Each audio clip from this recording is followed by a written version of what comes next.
person, and then poo, and then pow, and I threw a knife, and then hit him right in the head, and then he like kind of like fell over the balcony, and then like stuck, and yeah, it was cool.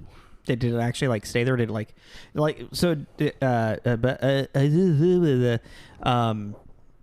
Do they disappear when they die? Oh, like did they like? Yeah, it's like when like there's like so is there just like a dead body there forever? I don't know about forever, but it was there for a bit. Was the knife stuck in there as well? Mm-hmm. That's cool. It was cool. I'm very behind the times playing a game from 3 years ago. Well, dude, I'm playing Neo right now, and that came out like 2018 as well or something. We have a really big back catalog of shit we need to get. Well, yeah, I mean, there's just a lot of. I mean, I didn't even know Neo existed until I was looking on PlayStation now. So. We need to get back on Back 4 Blood. Yeah, we just need to like when one of us is playing, just be like, or we need to like set up an like talk like earlier in the night, be like, hey, did you want to play tonight type thing? Yeah, we gotta talk to your roommate too. Who was the fourth person? Who's talking about Danny or Daniel, as they prefer to be called. Pretty sure still. Daniel. He works over at a bar by Numos. Maybe the Hocus Pocus trivia bar. You're not there for that? No. Who were you hanging out with? I don't know.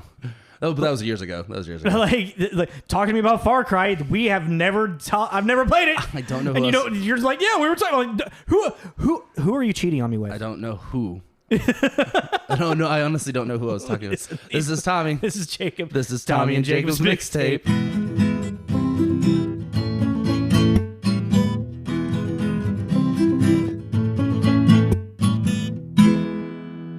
Hello, everyone. Hey. How's it going? Welcome. Hey, you all doing out there? We're going to talk about some football. I forgot what we were doing for a second. Like, what? Did you really? Yeah, I was like, why are we recording right now? Whoa, where am I? Yeah, welcome back this week.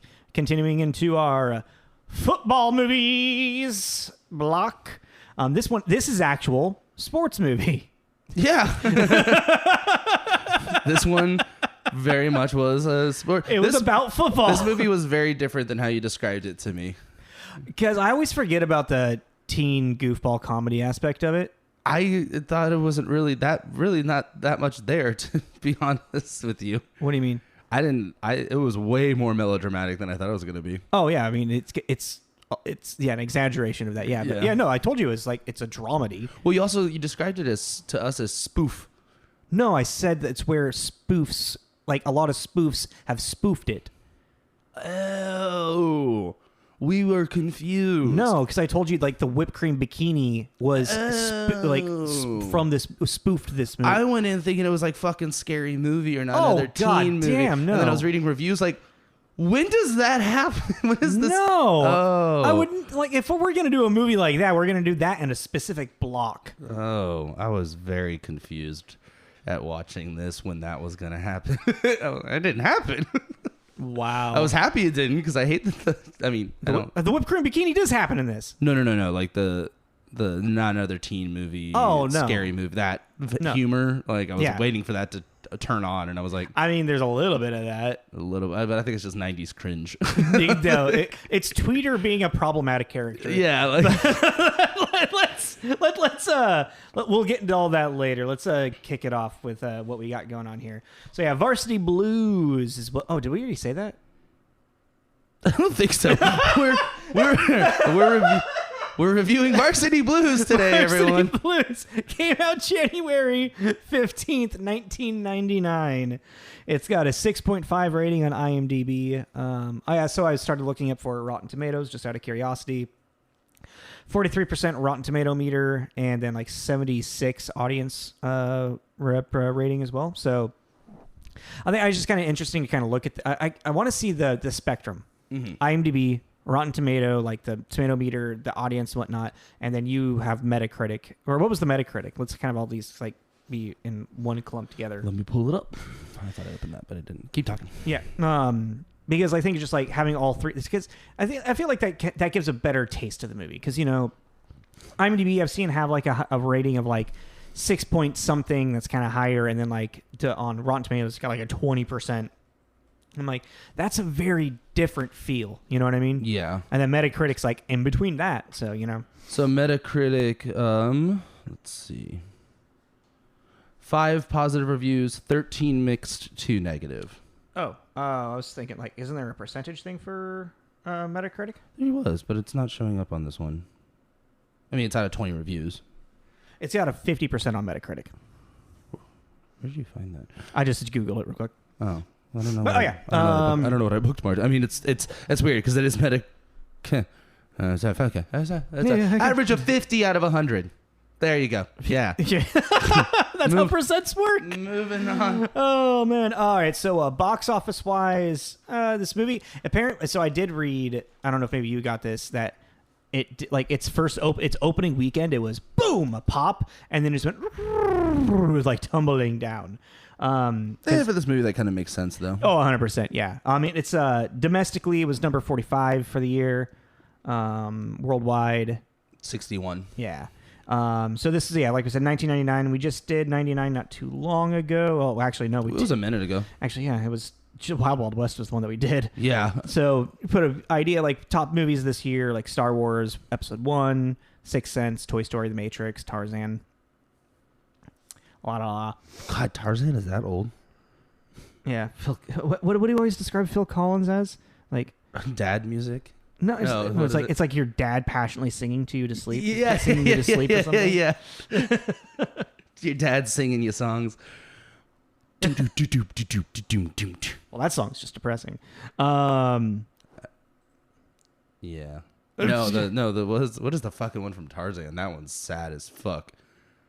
I don't remember. The mom sings it to little baby Tarzan after she finds him. Oh, I was thinking of like the opening song, like the upbeat song. Oh no, I was thinking about the "I will love you forever and take care of you" song. We were like, anyways, we're not talking about Tarzan. That'd be fun to do.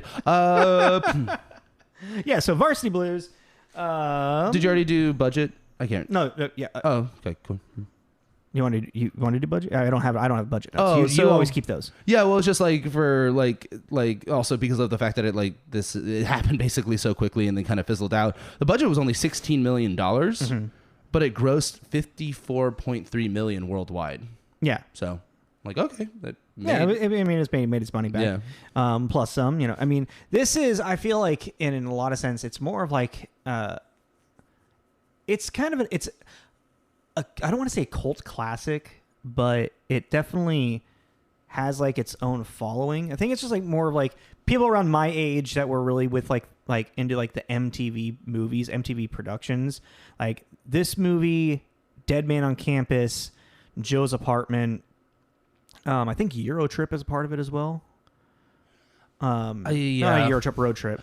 You know what I mean? Yeah. I could see like these movies having a following, but yeah, don't give them cult. Beavis and Butthead to America. Not because I feel like a cult. I mean, correct. I'm just now spitballing here. Would you feel like a cult classic would basically also have to transcend generations? I mean, a little bit, which this could already. I mean, it's 21, 22 years old. Yeah, but I don't know anyone young. And I don't work with anybody young anymore. Yeah, I don't work with. Do you want me to like message my old coworkers who are like 21? Do you like this movie? Am I old now? Well, because I'm thinking like, give me the tea. I'm like kind of like. I gotcha. I'm trying to like think of it because I'm thinking like Evil Dead is a cult classic. Yeah, because it's still and when we were in high school, it was like 20 years old. It was still and it was a cult and it's still a cult classic. Yeah.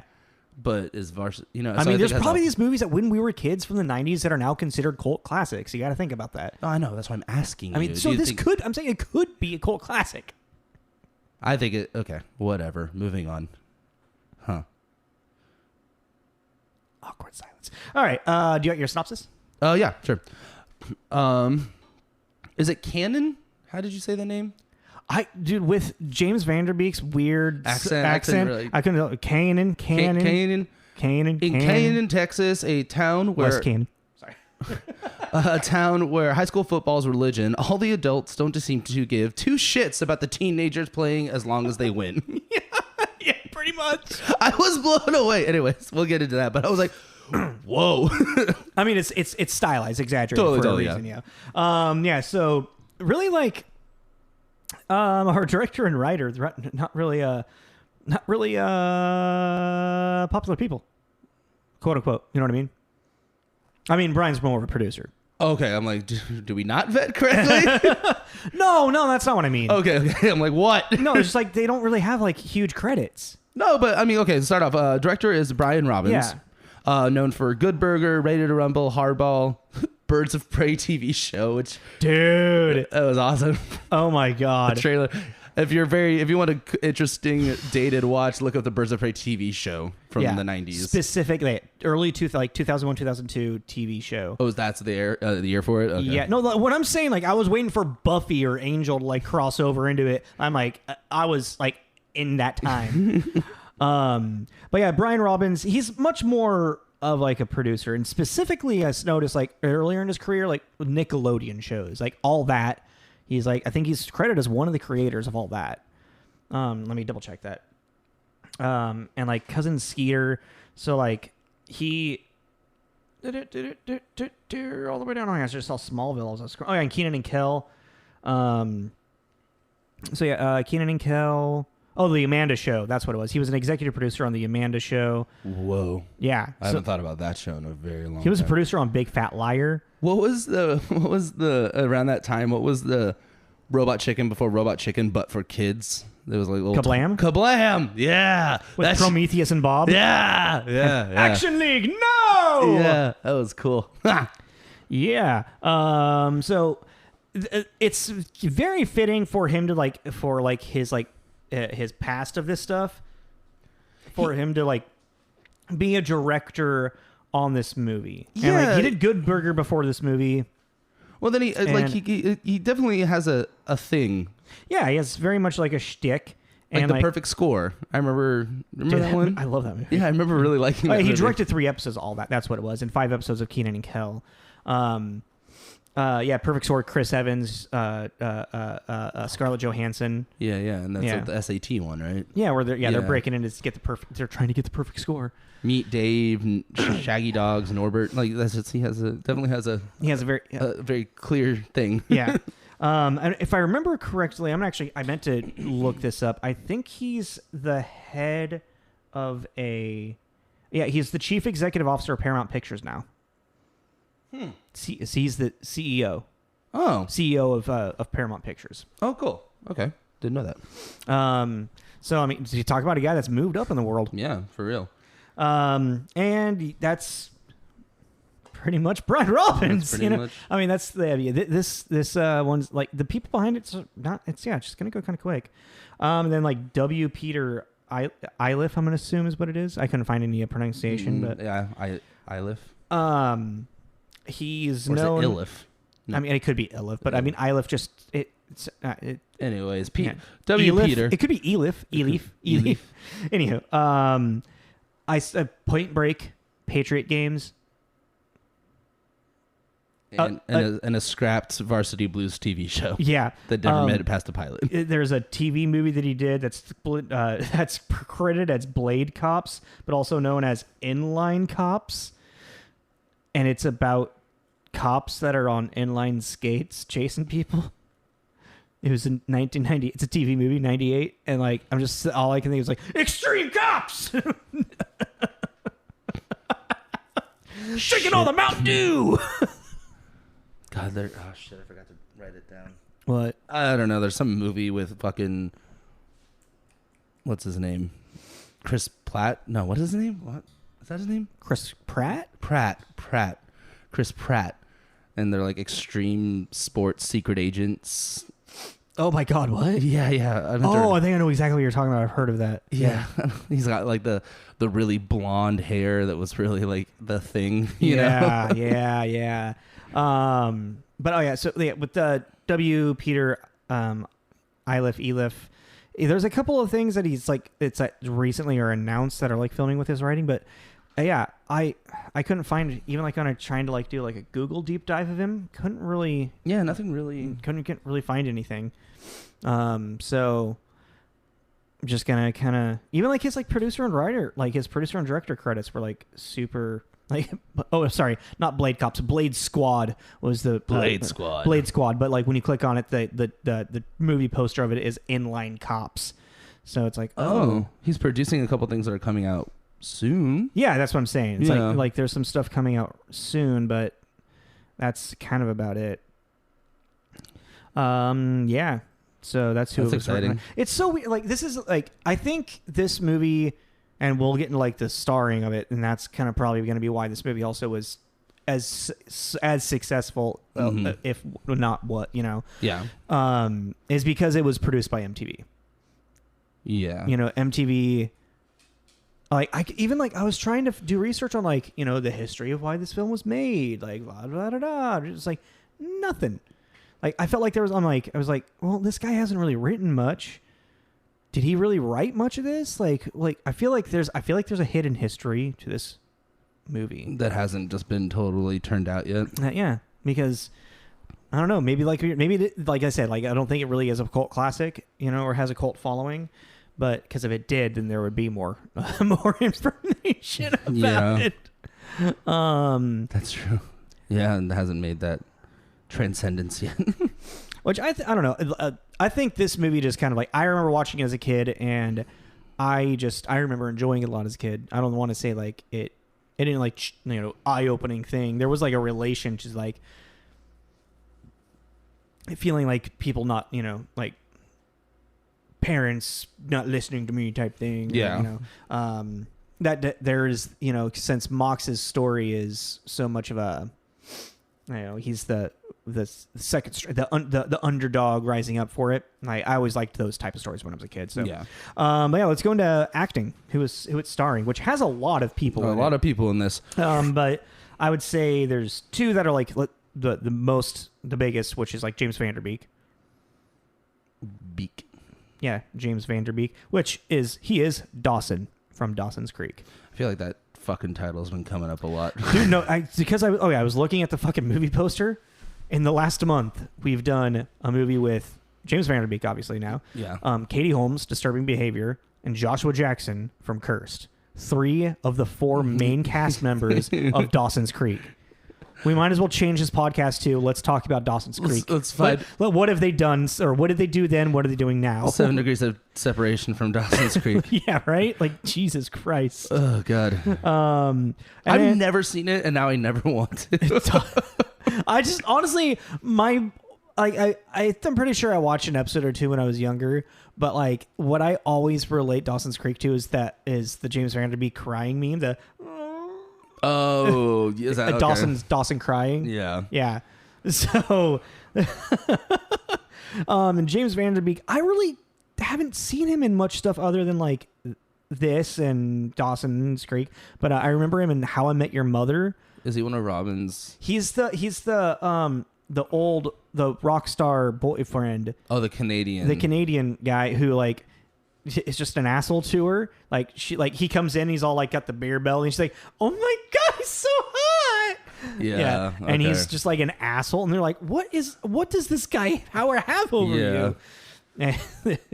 I couldn't remember him in it, but because of how that show's written, I was like, he's probably one of Robin's love interests or something like that. Yeah. She was starstruck by him. She was like a roadie for his band for a minute. I can't remember the band's name. He was in One Tree Hill too. I mean, and then I also remember his cameo in both Jay and Silent Bob movies. Because he plays himself, who's playing Jay in the Jay and Silent Bob movie. Yeah. And Jason Biggs plays Silent Bob. Hey, aren't you the pie fucker? You fuck one pie in your career, and it's just you're just labeled that forever. And then like smaller, like I remember him, like he has a small bit part in Modern Family, in one of the episodes. He's like one episode cameo type thing.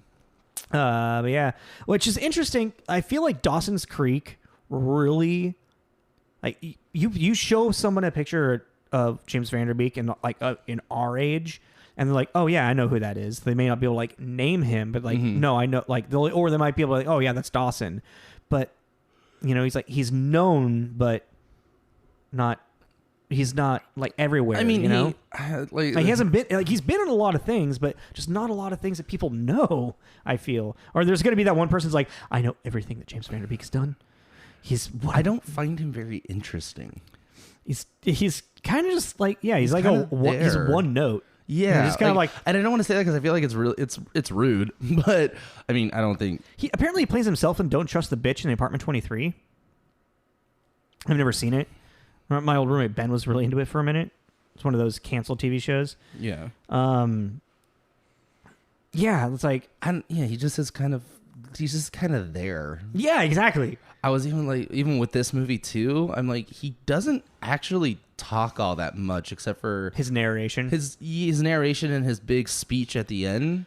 Yeah, tweet or drink beer as well. Yeah, but I mean like when he's firing up the team, you know. I was like really thinking, I was like, man, he actually really doesn't talk all that much in this. Like he's there, but he says It's like he's more like he's like an observer.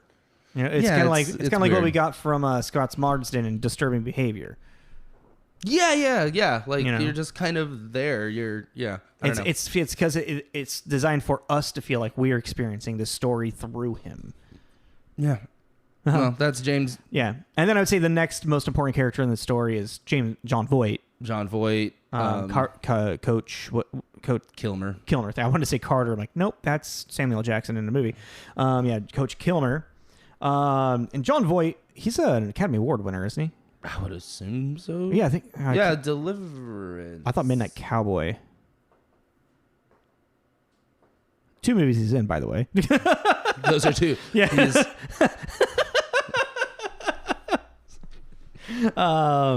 Like Catch-22, Deliverance in like his early years, and then he kind of did. I mean, he did everything. I mean, he's also fucking what's her butt's dad. And Angelina Jolie. Yep. Jolie. Yeah. Which I always forget about. I always forget. And that. he plays her dad in Lara Croft. Yeah. I always forget about that. Actually, I forgot about that till you brought it up right now. Like I forget about it too. Yeah. I just don't see it. I mean, the things that I most recognize him from is like this movie, and then like Mission Impossible. He's the main bad guy in Mission Impossible, the first one.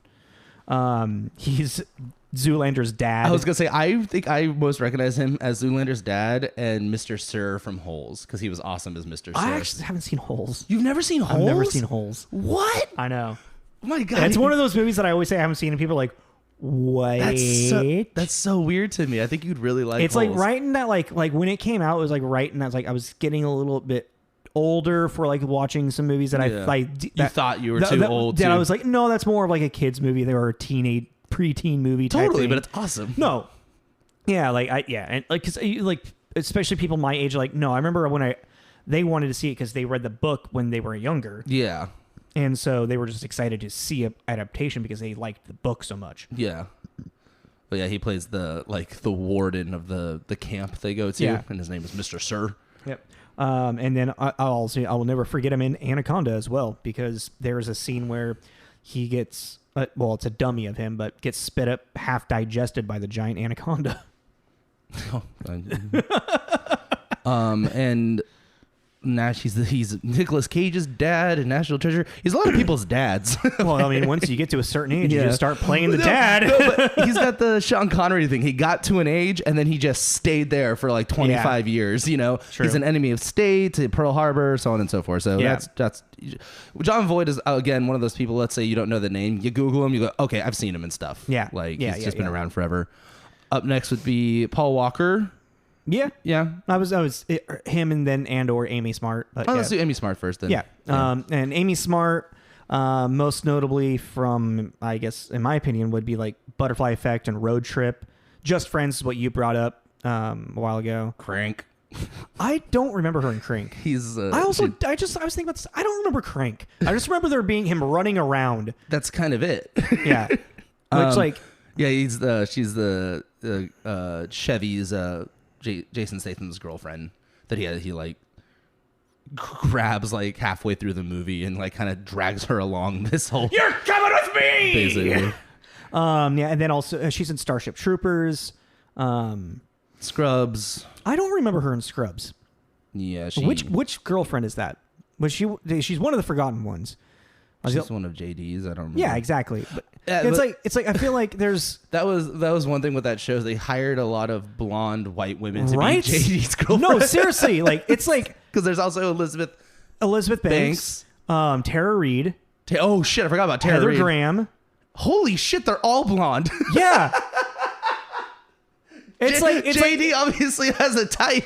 It's like, who can we get that looks as much like Sarah Chalk but not be Sarah Chalk, who plays Elliot in that? He's literally just dating Elliot over and over and over again. I never realized that. It's like all blonde white women. There's like one girl of color that I think he dates for like an episode and a half, and then one girl that's a brunette who has a drug problem, and I think that When then he also sleeps with Dr. Cox's ex-wife. Oh yeah, that's in the first couple episodes of the first season though. Like that's just like to set up the tension, you know. Yeah. But that's also her being like, "Take your pants off," and he's like, "Okay." Yeah. I mean, I wouldn't say no. But that's Amy Smart. I would say probably Butterfly Effect. I think Butterfly Effect, I think that's the first thing I ever saw her in, and that's such an intense movie that really you see that once that kind of sticks with you for a minute. Yeah. That really like stays with you. What's weird is like, I remember when I'm pretty sure I saw it in theaters, and yeah, I remember it kind of sticking with me. But like as I've gotten older, I'm like, I don't think I need to rewatch it because I don't think it was as good as I thought it was. Like you think I kind of have that feeling too. Yeah, you know. Yeah. Because like I remember, it was like I do remember not being very impressed by some of the acting. I was like, oh, Ashton Kutcher is trying dramatic acting. That's impressive. I was like 18 or 17 when this movie came out too. It's like I'm having like I'm trying to remember my high school critique mind. I remember really liking Ethan Suplee in it. And I don't remember who else is in that movie. I'm forgetting his name. Foggy from Daredevil. That's him. Holy shit, yeah, that is him. He's the best friend. Yeah, the one that keeps getting fucked over. Yeah, in every reality. Yeah, we've done some stuff with him. I'm drawing a blank on his name too. Let's not worry about looking it up. But yeah, he might actually be the best actor in that movie as well. To think about it. But yeah, so that's Amy Smart. And then Paul Walker, rest in peace. We can go into next. Who, I mean, most famously for Fast and the Furious. Until like 6 or something. 8? I don't even know how many movies there are of that franchise. I mean, if you count Hobbs and Shaw, I think there's technically 10. I would say any spin-off that is in that universe there's only one spin-off, isn't there? I don't know. Michelle, why don't let's call Michelle. The last one he was in Furious 7. Okay. Because I was just like, let me just go to the end of his acting credits. Sad. Also Also, he was in Pleasantville, which I didn't realize until I read that. Yeah, he's the good. He's the jock. He's the popular boy. Yeah, that Reese Witherspoon corrupts. And, I forgot about that. Turns into an asshole. Funny enough, he was in The Skulls. Oh yeah. I keep bringing. We keep finding ourselves in myself in this weird little Groundhog Day where I keep bringing up shit that keeps popping up. Oh, he's in Joyride. That's right. She's all that. It was him young, like in this age too. When I was looking at him, he's like 23 when this movie was filmed. Yeah, but I mean, 20, he's young. He and Timothy Oliphant really remind me of each other in a Luke Owen Wilson way that I wouldn't assume it, but if you told me they were brothers, I'd be like, okay, sure. I don't know why. Yeah, that was really strange because I can 100% see that with Luke Wilson and Owen Wilson, and I'm not seeing it all what you're talking about with Paul Walker and Timothy Oliphant. I was just looking at Timothy Oliphant. I don't know, maybe the eyebrows a little bit, the brow. And like the structure. The jaw structure. Yeah, they just look like... There's just like Owen Wilson and Luke Wilson just got that nose, that iconic nose. But they're very different noses at the same time. Well, it's because Owen Wilson's got broke at one point. I know, but I'm just saying, like, I don't know, like... Anyways, that's... Oh, wow. Wow. Yeah, that's Paul Walker. And I think we can just, like, kind of, like, press through the next couple. Like, this was Ali Larter's first film, like, feature film. She'd done Dawson's Creek and some shows before. But Ali Larter that we just did Final Destination with. I don't want to talk about Dawson's Creek anymore. Oh, yeah, she's in that, too. God I don't want to hear that. Wait a second. What? Final Destination, Disturbing Behavior, Cursed. Okay. Oh god, what was the first movie that we did? I know what you did last summer. Was that the first one? Yeah. Okay. No one in that was in Dawson's Creek, that I know. But wait. Was there a writer or producer from that on Dawson's Creek? If we have some weird 5-episode connection to Dawson's Creek. Where is it? Where the fuck is? Where's the page? All right, we gotta keep going. We gotta keep going. I don't think Kevin Williamson had nothing to do with Dawson's Creek. I don't think you wrote it down. Oh, from fucking Final. Wait, no, that's Final Destination. Okay, we're taking too long. We're taking too long. Okay, let's just blow through the other people real quick. All right, so yeah, Ali Larder, and then Scott Caan. Scott. Ron Lester. Oh, yeah, Ron Lester, rest in peace as well. He passed away in 2016. Ron Lester, he parodied his character from this in Not Another Teen Movie. Which that was funny. He's also in Good Burger. Freaks and Geeks. Yeah. Then Scott. Is it Conn or Can? I don't know. Oh, James Conn. Yeah. So I think it's Scott Conn. And then he's in Gone 60 Seconds, and then pretty much plays the same character from Gone in 60 Seconds in the Ocean's movies. Ocean's, I think only in 11 and 13. I don't know if he's in 12, but yeah. And Ready to Rumble. He's in Ready to Rumble as well. And then, what's his name? Eliel Swinton. Eliel. Yeah, Eliel Swinton, who was actually a football player. This is his only movie because then he went into associative producer kind of role back in LA. So he did this movie, got injured, and then was like, I'm gonna just do like production stuff. Production assistant. That's what he does now. A PA. Yeah, that's a very small role. That's what he does now. Okay. That's what he does now. I couldn't really find much information on this. Like a lot of like whatever information I have kind of came from like trivia on IMDb. Yeah, I mean, like this movie. I mean, yeah. So like, this was what I found kind of interesting. So yeah, two principal so Paul Walker and Ron Lester have both passed away since the making of this film. And then Joe Pickler, who played Mox's younger brother, has been missing since 2006. What? Yeah. And also that kid's from Bremerton, Washington. Oh. And he's like the same age as me. But he hasn't really done any other movies. I don't know. He's like been missing since 2006. We don't know what his history is. But I just found it kind of interesting that, some of the people, like, what's going to happen to the rest of the people? Is this movie cursed?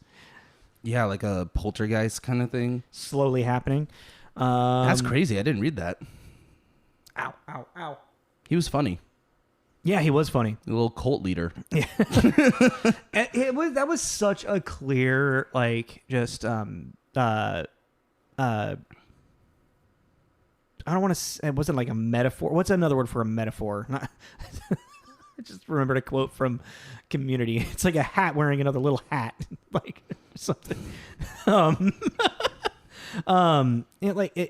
As like he was the outsider, kid character. Whatever. He was no clear what he was trying to do. Like he was on a crucifix at first. I'm like, this is like that's kind of crazy. And then he's like talking about like the one God, Allah, and whatnot. It's like, what? Like, who wrote this character? Like, this person clearly doesn't have a clear concept of what this character is, other than just being an exaggerated idea of a weird kid. You know what I mean? This movie is just an exaggerated idea of stuff. Yeah. Let's go into reviews, and we can really start breaking this movie down. So I'm doing my whole 3, good, not so good, and terrible. First one, Washington Post by Mike Musgrove. This flick has modest ambitions, but it delivers the goods in a fresh manner. Just simple, just cool. Was like, cool, all right. LA Times, John Anderson, a trashy little movie about drinking, football, and drinking. It's also one of the films that pretends to moralize about the very behavior it milks for every giggle it can get. Yeah. And then this one. The SF Examiner, Craig Marine. Half comedy, half coming of age movie with another half or so of sports film and maybe another quarter of soundtrack that adds up to 175% of a bad movie. I mean, at least did his math right. I liked that one. That is kind of fun. That is good. That is good. It was like also like this is one of those movies too. Every now and then I've come across this where it just gets to an old enough point that the digital review isn't around except for these little tidbits that are still on Metacritic. So because they always put the read full review. Oh, and it just doesn't exist. It's a 404 code. Like this is just not around anymore. So the only way you could find it is if you actually got a hold of the physical article, to read it. So it's like a lot of them. It's like, and they're all like one sentence longs, like it's one sentence longs. One sentence long. Newsweek by Ted Gidsinson. A flat cliched film in a flat cliche genre. That's it. Like, I don't know. It was just kind of like, there's not really like even what you're. There's not really a whole lot to go off of. Yeah. So it's just kind of like we just have to review it. Well, are you ready for my review? Yeah, let's do it. All right. Well, I'm bringing it up. Here we go. All right. In small town America, it can appear that the small town is the only town in the world. Outside of that town is a universe that doesn't seem tangible, like another dimension. 1999's Varsity Blues is a look into how those small American towns operate, albeit with a bit of exaggeration. Killing it. We follow Jonathan Moxon, Mox for short, on his hero's journey, not getting stuck in living out someone else's glory days of football. When the movie focuses on its drama and how Mox is handling his newfound glory, it brings to light the pressure of high school athletes must deal with attempting to live up to the expectations of their parents, coaches, and peers. However, on the flip side, when the movie goes into its comedic elements, it becomes a generic raunchy teen comedy with zero depth. Thank you, MTV Productions. It bounces back and forth between these two styles with ease because the characters feel like they could live in both worlds. But the disconnect is how vastly different the two tones are. In the end, Mox finds the courage to stand up to his coach and show him for the uncaring monster he really is, leading the team to stand up against him too. As a coming-of-age sports narrative, the message is simple, but poignant. We only have the moment we are in to prove who we are for that moment. We have the rest of our lives to live for. How high school in general feels like its own universe, much like a small town. The realization that the football game is not the end-all be-all, but a moment you can cherish is a sentiment that I can get behind. Yeah. I mean, well, it's just like, it's even like when you were talking about the humor being crude, thank you, MTV. The moments of emotional levity to me, I was very surprised by because it was an MTV movie. There are a couple of moments in there I'm like, that's kind of heavy. Yeah. That's okay. We're talking about for that. an MTV movie, it's very interesting for it to have like that levity to it. But like, I think that was also like MTV around this time, they did have a soul, you know, they definitely, but like clearly I do feel like the forced in, like, I'm going to hit you in the nuts now. Shit. Like, or Billy Bob's like throwing up and stuff, like into the washer or whatever, and he's like, "I left you a few hot dogs down there." It's like, yep, that's the 1999 I remember. Yeah, but I mean, and I was gonna say, I feel like that's the teenage, you know, which also the HBO Max description of this is like set in small town America, football star deals with his drama in this teen sex comedy. Like teen sex comedy. Yeah, there's yes, all right. There's a little bit of like sex. Well, Paul Walker's character and Ellie Larter's character are having sex, but there's very, very little nudity or even sex in this movie. There's very little sex. There's sex talked about. Yeah, and then there's a strip club scene. I really want to memorize, and since I've been a kid, I've wanted to memorize, and I just never have because it's a little crude. Mox's entire list of different names for boners. Let's say how many. And Pedro. Pedro. Mm-hmm. Pedro. Wait, what are you looking for? Nothing. But yeah, I mean, I don't know. I mean, should we just get into the meat of it? Yeah.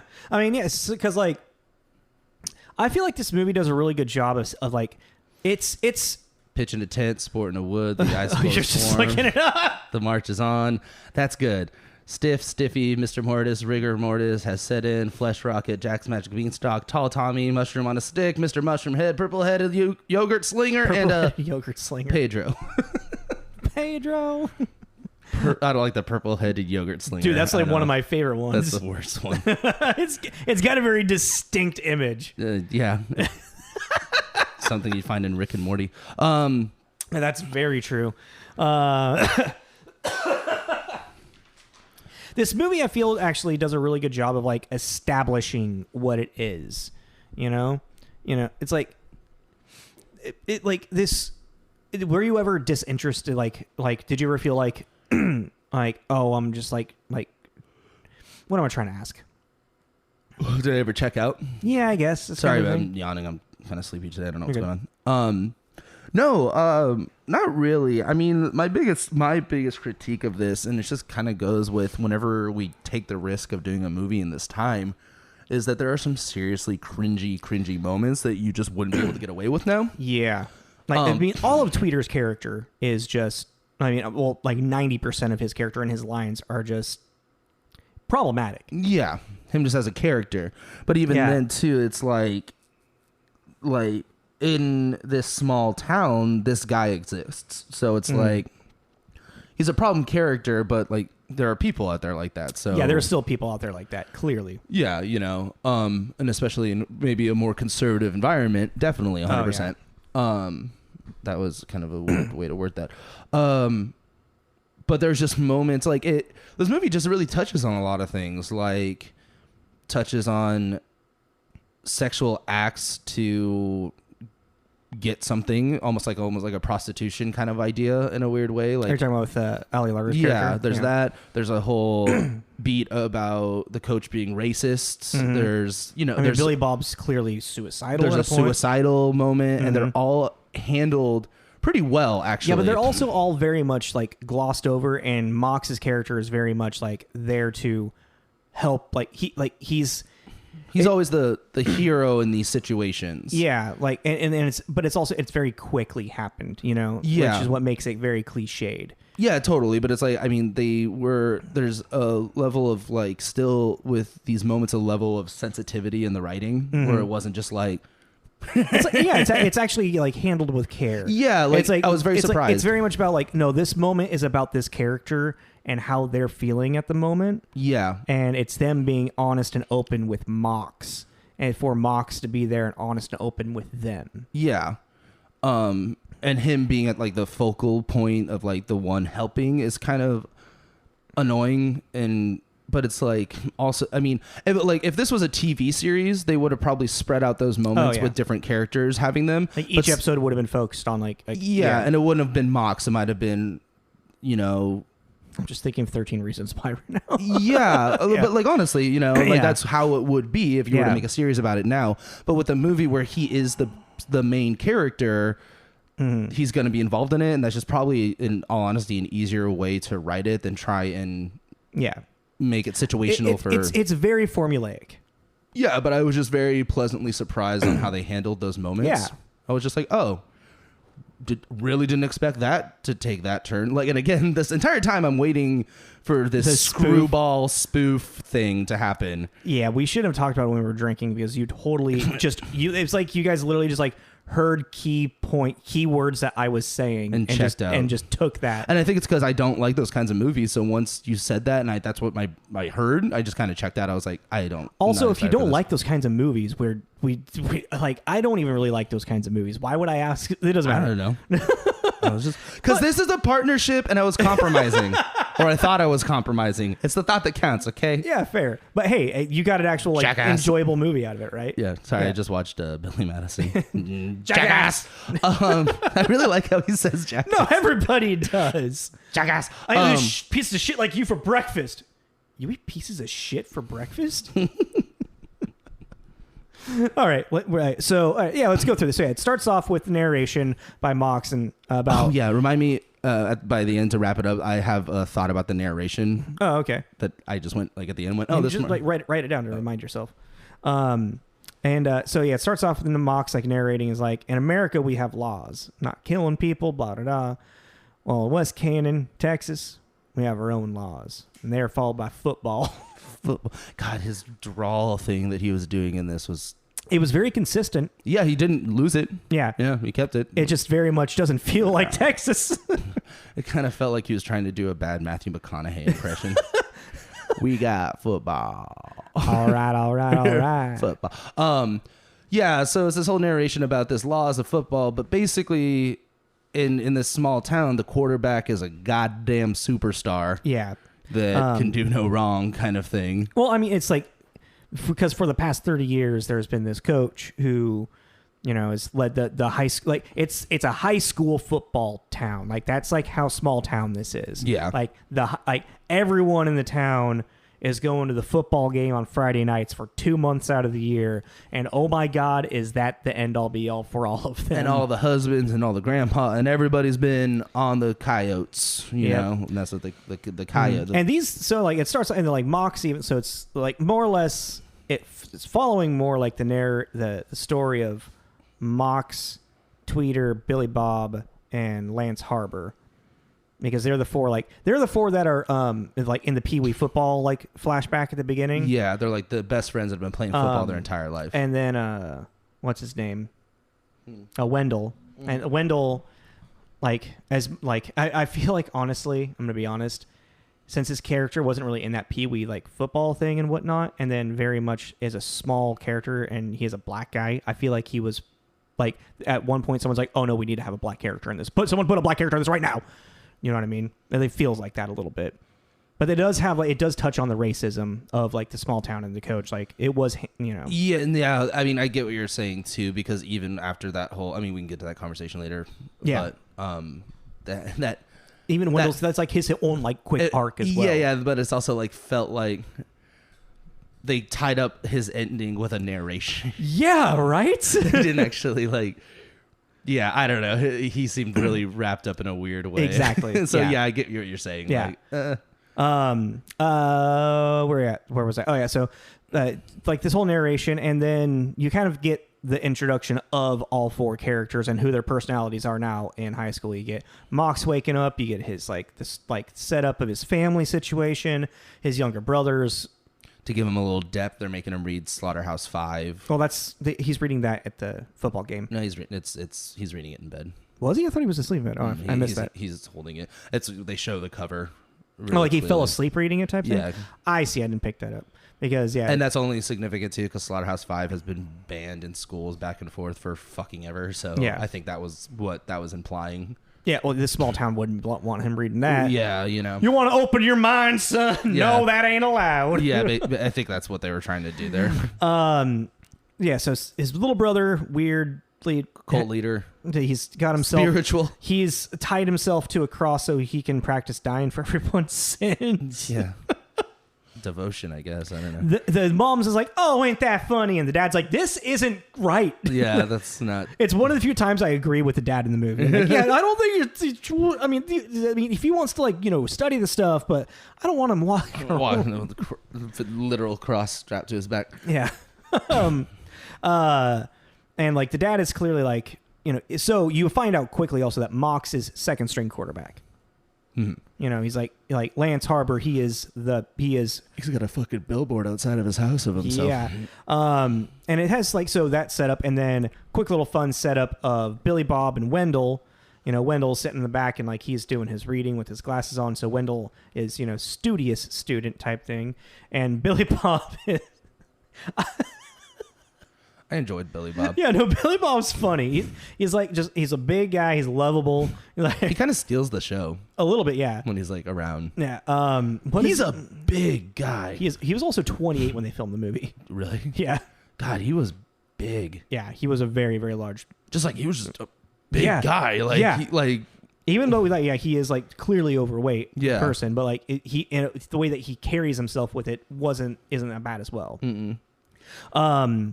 Like, come on, Box, get the fucking truck or whatever the fuck he says. And Billy Bob has a pig named Bacon. Yep. I love that dog. I think that's a pig, Billy Bob. Yeah. Yeah. Dipping his fucking pancakes in the peanut butter in his truck. And then swigging on the fucking syrup. I imagine the look on your face seeing that, just going, Fallon goes, that's one way to eat breakfast. And I was like, I hate him. And then you fell in love. Yeah. I was like, I hate him so much. He's actually, his arc is actually one of my favorites in the entire movie. Mm-hmm. And then they go pick up Lance Harbor. Who's the football, like he's the quarterback, and it's just like his entrance, like slow motion, Avengers Assemble status. Yeah, pretty much. It's like, oh, it's Paul Walker. The camera angle of like us looking up at him, like he's some god and whatnot. And he gets in the truck, and it's all like, yeah, I'm Lance Harbor, I'm cool. And then all of a sudden, Tweeter, like he's all crazy and whatnot. Scott Caan really makes me think of Michael Speedman. Is that his name? Scott Speedman? Scott Speedman. I can see that. He's like he makes me think of Chris Evans too. I don't see that one. I definitely see. I think it's because like Chris Evans, when he was younger, he played a lot of roles that Scott Caan. Oh, that's fair. Played, Yeah, like Not Another Teen Movie. He was really rambunctious in the Fantastic Four. When he was younger, that's fair. He was always the hot shot. Yeah, exactly. Yeah. And so I feel like all of the way that these characters are introduced, it establishes who they are and what they stand for and whatnot. And even like the next shot is we see Coach Kilmer giving the pep rally speech, and he's very hand gestury, like a very specific dictator that we all don't really like. They got it.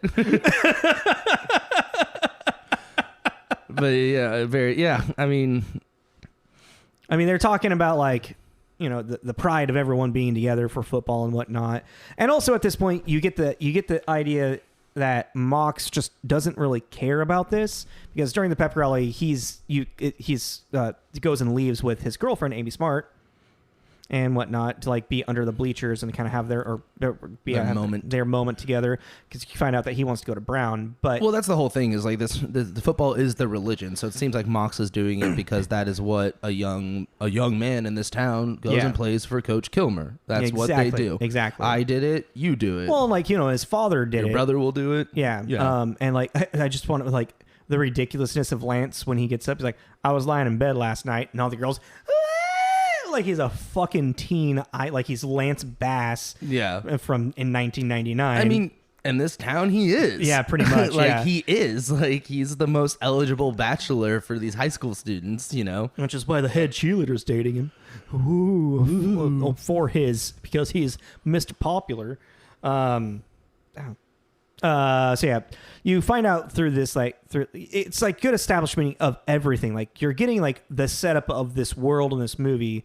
So then when the unfortunate happens, and even like the establishment of like Coach Kilmer, like, yeah, he's got kind of like all good looks on like being this greatest coach, like 30 years, 28 division titles, 2 state champions, going on their 30th division title. And like he's on paper he's killing it as coach, but in actuality he's killing his team. Yeah, it's like he cares more about his reputation and his titles than he does about who he's like the young kids, 17, 18, people that have a future in front of them. He's ruining them for his own personal gain, integrity. Yeah, his own. Yeah, but yeah.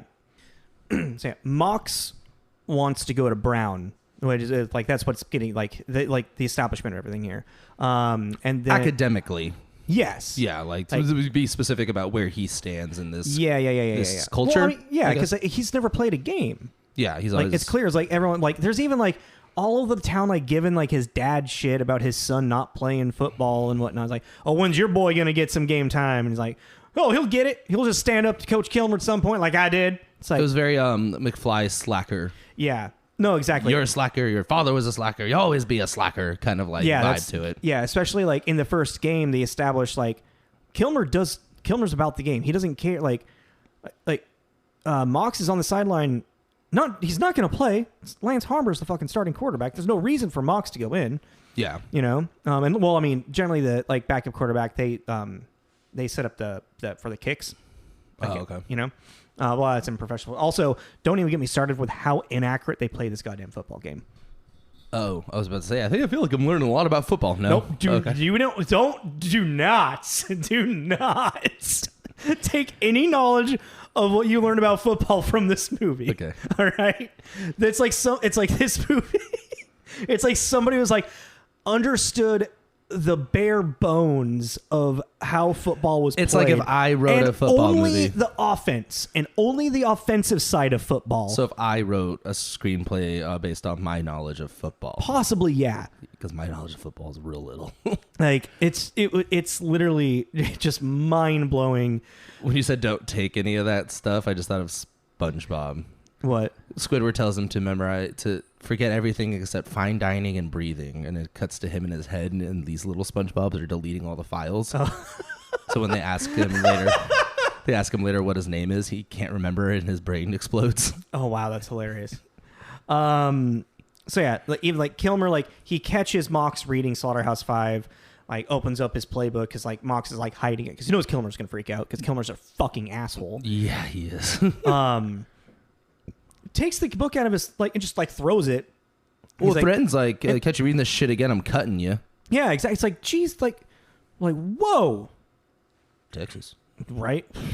West Canaan, Texas. So this is all just exposition for what's really about to happen. And that's now the unexpected thing. It's going to turn the world upside down for everybody. Oh, well, you also... that gives Mox the rise to stardom. Oh, that's right. They do show that really quick. Do they show it at the beginning? No, they showed it after the game. After the game. Yeah, fucking somehow... The coaches are injecting... It's so there's I forget exactly what it is, but it's now banned in the NFL as well, but it's the juice. It's not steroids. So what is it? It's kind of, I guess it is kind of a steroid, but it's more of almost like a numbing agent. I was going to say it's like a painkiller. Yes. Because like we were trying to figure it out and we're like, oh, like, I mean, it's definitely a pain thing, but it can't be like morphine or something like that because morphine... I mean, it was originally morphine. But doesn't morphine kind of zonk you out? Like, would you be able to go play a fucking football game while... Small amounts in a direct located area, it just numbs it. Oh. But even if it kind of makes you a little bit of... That also, like, you learn to focus through that. And it also, like, you get hit, when you fucking take a hit... You're not feeling too much of that anymore. Yeah. So when you're getting hit in the head all the fucking time, that's where all this goddamn CT shit, like... CT shit? So I forget exactly what the full... I think it's CTE, maybe, is the full name. This has been a huge study, like, within the last, 10, 15 years for football players, which is why football itself is become, any, helmet-to-helmet contact is you get a flag or you get a fine. Mm-hmm.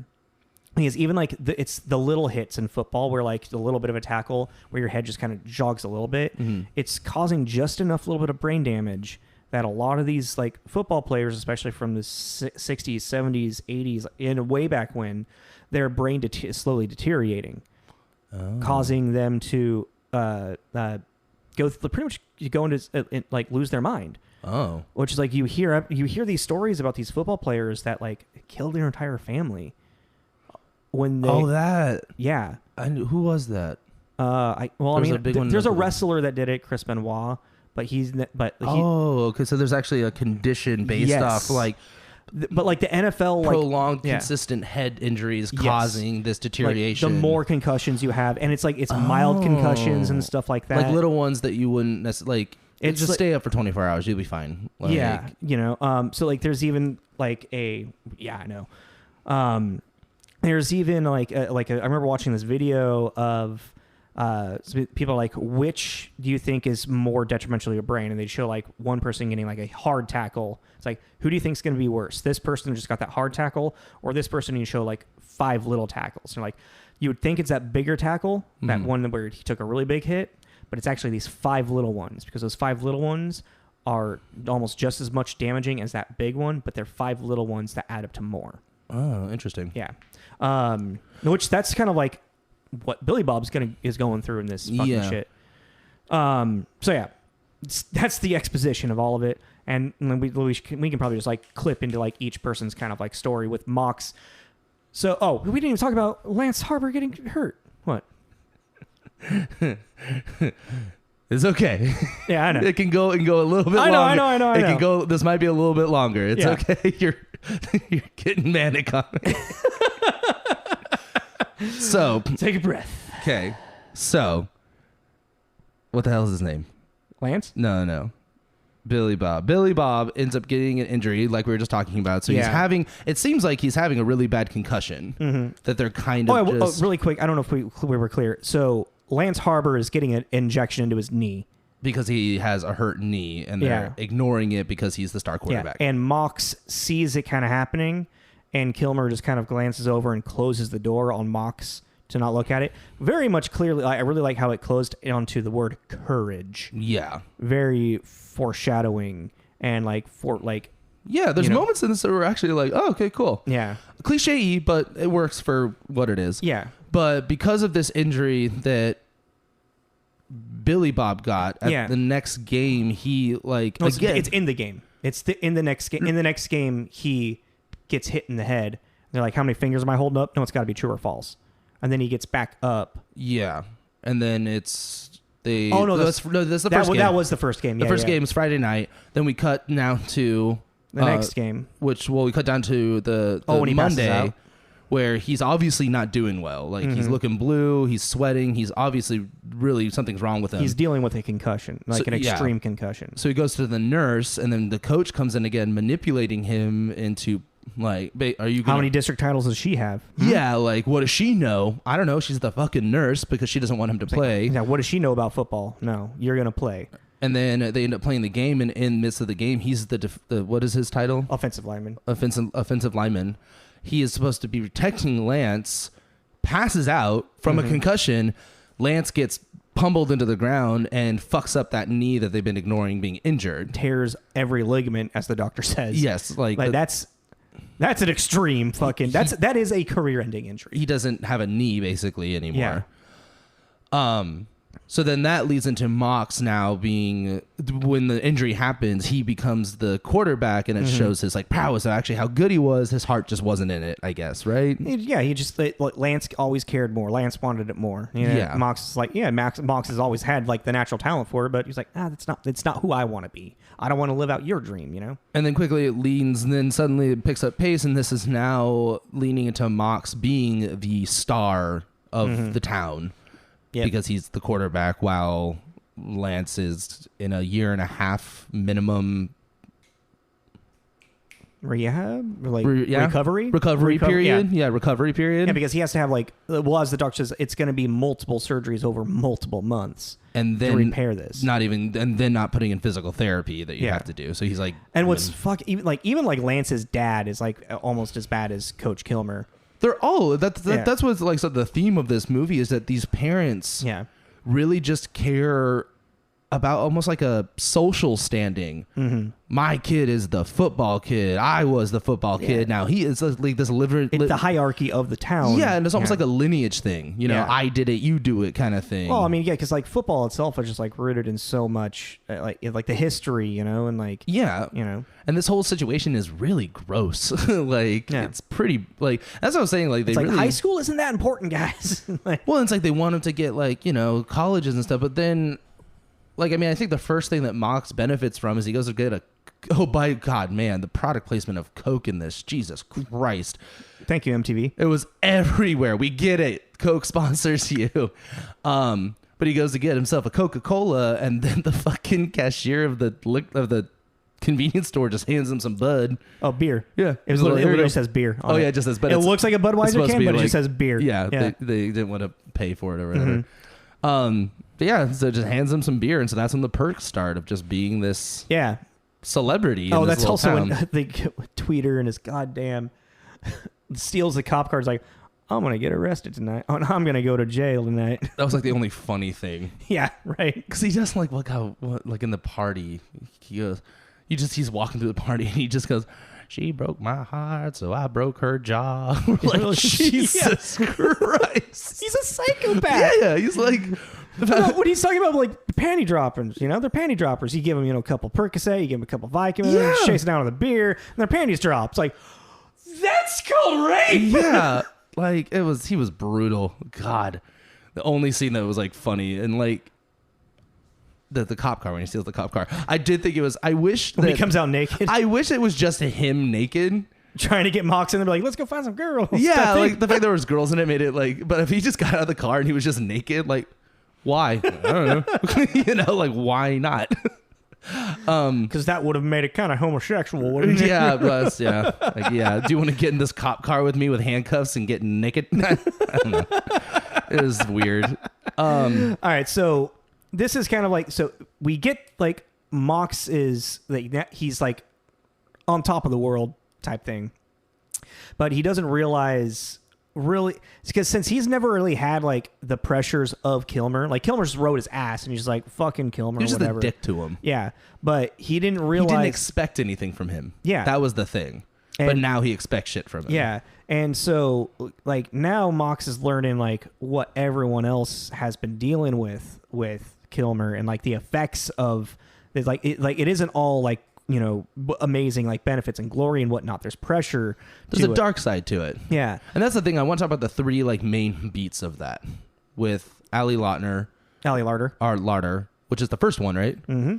And she like as soon as it's crazy. It's like as soon as the injury happens to her boyfriend, literally the night in the hospital, she then suddenly like wants to hook Mox in being the quarterback cheerleader couple and tries to seduce him with this whipped cream bikini. Well, first she in that night in the car she like changes in front of him. Yeah, but then she's like, "You're really not looking, are you?" Because he's a good old Christian boy and whatever. But no, she literally she puts it. She's hunting him down. Yeah, and there's this whole thing, and they kiss, and it looks like they're about to do it, and then he's like, "No, I can't do this. I have a girlfriend." He's like, "I don't know if I love her. Like, I might love her. I don't know if you like. I don't know what Paul or what Lance feels about you." He's like, all of this just feels wrong. Yeah, and so he's like, "No, I don't want to do this." And then she has this like kind of breakdown where she basically admits that she doesn't love anyone. Mm-hmm. She's just using. Yeah, this isn't about love. She's literally basically going on her knees to get out of the town. Yeah. With whoever is the star quarterback. They leave, she's going to go with them. And it was actually like, whoa, okay, this is... Like, she's thought about this. She's planned this. Yeah, and it's like... And I like to... Well, like... And that's what I mean, too. But, like, they handled it with care. They have this conversation, and then it's... They meet up again in the high school, and she comes up, and she's like, hey, I don't want anything to be weird between us. And they have, like, a really nice moment of, like... He's like, no, I guess we're just a little bit closer as friends. Yeah, water under the bridge. And I just thought it was handled well. It was like, okay, so this is what another element behind the town of these kids that just want to get out, and this is the only option. Although Amy Smart's character sees her kiss him, as like a friend kiss goodbye, and she's like, oh, I see what... This is going to your head now. But also because she knows that that's her MO. Yeah. That's her thing. Like, she's very clear. Like, she knows what her intentions are, so she doesn't trust that bitch. Yeah, She's like, exactly. I'm not doing this. Let's see. So Billy Bob during this, let's see. Well, who's the next one? Actually, Tweeter's character never has an arc. I just realized. No, he's fine. He's one-dimensional. He can stay over there. Yeah. That's fine. Just put him in the corner. That ship has sailed. So that happens, and then it's is it with Wendell? It's Wendell. Is the next one. And the Wendell one was crazy too, because that's one scene, one set of dialogue type thing. Yeah, but like I just like he said that do you know how many yards? How many yards I average a game? Mock's like, I don't know. Well, no, this season he's like 133. You're like, huh? Yeah, 133 yards a game. Yeah, like that's insane. Yeah, but whenever they get they get to the end zone, it's then the Lance show. Yeah, or he passes it off to another white receiver. He's a racist redneck piece of shit. Yeah. And do you think he's calling up Texas for me? No, my mom's doing my scouting for me. yeah, like I was like, oh, okay. Yeah. There's another element of like the dark side of this complete, and throughout the movie too, it just shows that this the power this coach has. Like, Yeah. he's the goddamn president of this town. Pretty much, yeah. Like he gives a pass to like. Oh, that's like because like he's the coach is like sitting in the diner and he's like overhearing like one of the townie and the one of the town cops talk about how the kids give them all this hard time and how one of them stole the cop car. And he just says, my player's giving you trouble. My boy's giving you a hard time there, Sheriff. Oh no, sorry sir. Yeah, it's crazy. Yeah. And then and then like this whole time too, Mox is really trying to patch it up with Amy Smart's character. What's her name, actually? We should be talking about character. Julie. Is it Julie? Yeah, Julie. Yep, Julie. There we go. And Ali Larter's character. What's her name? I guess we're not going to talk about Darcy. But yeah. So I guess so. And then Mox actually he sets up an outing with him and Lance and the boys to go to a strip club. This is kind of like where you like Lance's kind of like arc is like kind of ending as well because he thanks Mox for actually being the only friend that visited him, and like he's like thanking him for like organizing this thing for him. Like it's like you're actually a really good friend. Like thank you for what you've done and like thank you for carrying the team for me type thing. Yeah, Which also one of the funnier parts of the entire movie because they find out that their teacher is a stripper. Yeah. Dancing to I got it Hot for Teacher. Yeah. Motley Crue, I think. Yeah. And then they end up proceed to get drunk until 7 o'clock in the morning. And then get annihilated in their next game. Which is when the coach fucking tears apart Billy Bob. Because Billy Bob passing out because the head injury they ignored got Lance hurt. So now the focus of rage basically is at Billy Bob for fucking up their main player, which then he starts to like cry. I don't want to see your fat face anymore. Get out of my big fucking fat crybaby and shit. Like it was brutal. Brutal. And then cuts to Mox going home and the dad again berating and just bugging him. He's like, you have an opportunity. No, I have an opportunity of your lifetime. I don't want to live your life. Like this whole like really great thing. And then the weird little brother comes in with Bacon and is like, what the hell? Mox is like, what the hell is Bacon doing here? And then, he thought you were the best to take care of him. No, he said, you know how to take care of him. He's like, oh, shit. And basically, and it's never said, but cuts to Mox finds Billy Bob at their home field shooting with a shotgun all of his trophies that he's won throughout football. Clearly through Pee-wee. Through his entire life. Clearly contemplating suicide because of what has happened, and I was kind of like, okay, all right, this is where we're going. But then, even like how Billy Bob is talking about, like when Mox is like, who gives a fuck about what Kilmer wants, and Billy was like, I do. Well, then he talks about, don't you understand? Like this has been my life. I've been berated about being fat and all my life and what. But it's also the whole Kilmer treating him like a son, and now treating him like shit is fucking with his head because now he's useless to him. Yeah, exactly. It's predatory. No, yeah, 100%. It's super predatory, and it was like again, I was like, what? Yeah, like the beats. I was like, Jesus Christ! All right, we're doing this now. Well, it's like, and it's interesting because like Mox does get Billy Bob to like kind of like pull his head out of his ass type thing. It's like, you don't need to care about what Kilmer thinks about you type thing. Yeah, he's a piece of shit. Like, don't let him affect you this much. But it is very eye-opening for Mox to realize just like how Kilmer has his fucking dirty little hooks in everybody in this way. And just like how Billy Bob is like bringing it up and talking is like, do you remember Pee-wee football? And he was, it was a good time. I was like, I fucking hated it. Yeah, because I was always too dumb. I was always too fat. I was always too slow. Yeah, and just like Mox just be like, wow, this like this is if I was like just like being a person who's on the outside, I'd be like, this is a lot to take in right now when you have a shotgun and a bottle of tequila. This is all making me a little tense. But yeah, I mean, he ends up like it should in a good old movie. He gets Billy Bob out of it. And Billy Bob's finally like, yeah, fuck Kilmer, blah blah blah blah blah. Yeah.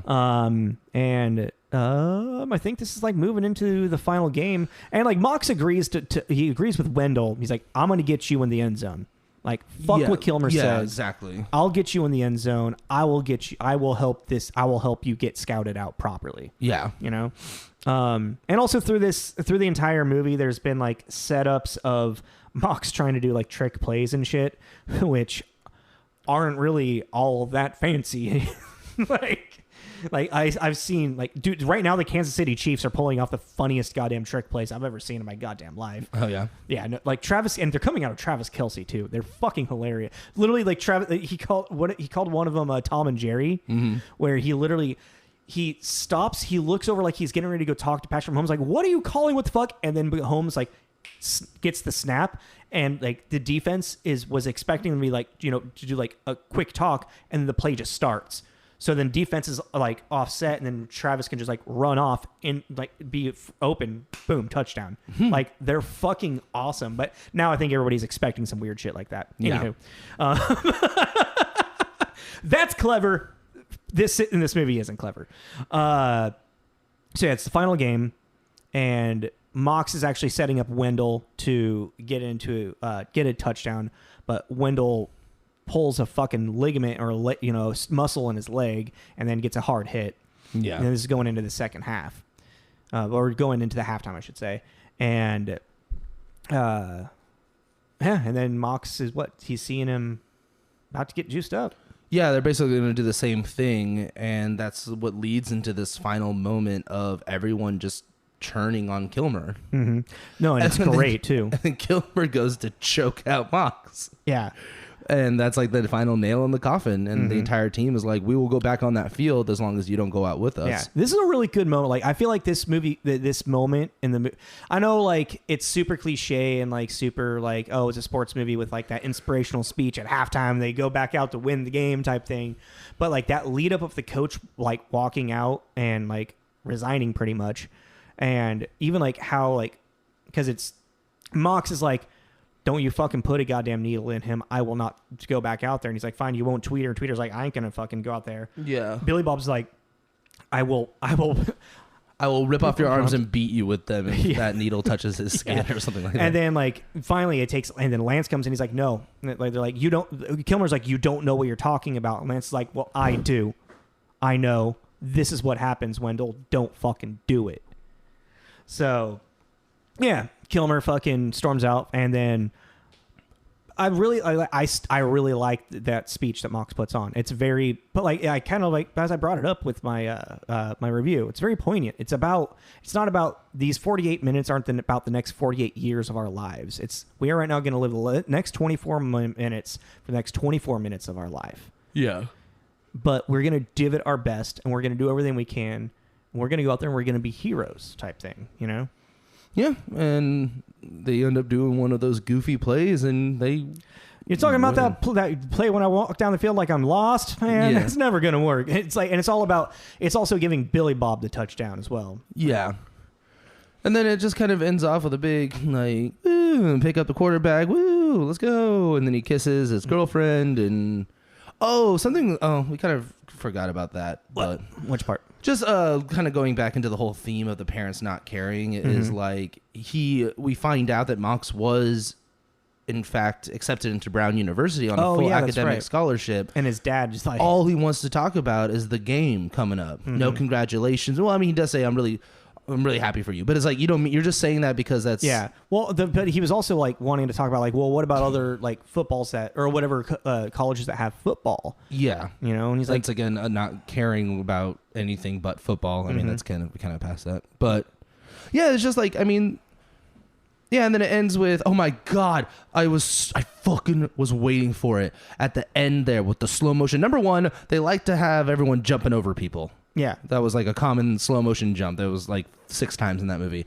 But at that last one, I knew it was coming. Here comes my hero. Yep. I was stoked. I was like, there it is. I knew it was coming. I was waiting for that moment. I was like, really? I'm like, yes. Yeah. I was expecting that song at some point.